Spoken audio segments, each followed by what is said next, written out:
નમસ્કાર મિત્રો, સ્વાગત છે તમારું મારી યુટ્યુબ ચેનલની અંદર ને મિત્રો તમે વિડીયોની અંદર સાંભળ્યું છે કે આપણા રાકેશભાઈ બારોટે જે મિત્રો કિંજલબેન દવે માટે જે મિત્રો સોંગ ગાયું છે તે તમે મિત્રો વિડીયોની અંદર સાંભળ્યું જ હશે અને સાંભળીને તમને પણ મિત્રો મજા આવી હશે। તો મિત્રો તમને બધાને ખબર જ છે કે હમણાં થોડાક સમય પહેલાં જે મિત્રો કિંજલબેન દવે અને ધ્રુવેલ શાહની જે મિત્રો સગાઈ કરવામાં આવી હતી અને ત્યારબાદ મિત્રો એક અમદાવાદ ખાતે જે મિત્રો ગોળ ધારણા રિસેપ્શન રાખવામાં આવ્યું હતું એની અંદર મિત્રો ઘણા બધા એવા નાના મોટા કલાકારો હાજરી આપી હતી, જેમ કે ગીતાબેન રબારી હોય, પછી જિગ્નેશભાઈ કવિરાજ હોય કે પછી ઘણા બધા એવા રાકેશ બારોટ હોય જેવા કલાકારોએ મિત્રો હાજરી આપી હતી અને કિંજલબેન દવેને મિત્રો શુભેચ્છાઓ પણ પાઠવી હતી।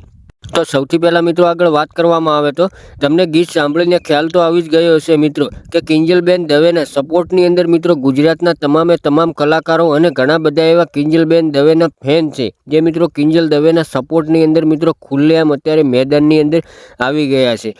તો મિત્રો તમને બધાને ખબર જ હશે કે કિંજલબેન દવેની જે મિત્રો ધ્રુવેલ શાહ સાથે જે સગાઈ કરવામાં આવી હતી ત્યારે મિત્રો સોશિયલ મીડિયાની અંદર ઘણા બધા એવા વિડીયો વાયરલ થઈ રહ્યા હતા। ત્યારે મિત્રો એમના સમાજ દ્વારા કિંજલબેન દવે અને કિંજલબેન દવેના પરિવારને મિત્રો સમાજની બહાર કરી દેવામાં આવ્યા હતા। ત્યારે મિત્રો ગોળ ધાણાનું રિસેપ્શન જે રાખવામાં આવ્યું હતું એની અંદર મિત્રો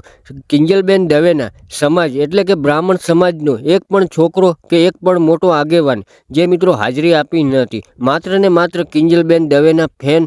અને ગુજરાતના તમામે તમામ કલાકારોએ હાજરી આપી હતી કિંજલબેન દવેના ગોળ ધાણા રિસેપ્શનની અંદર અને ઘણા બધા એવા મોટા સેલિબ્રિટી લોકો પણ હાજર રહ્યા હતા।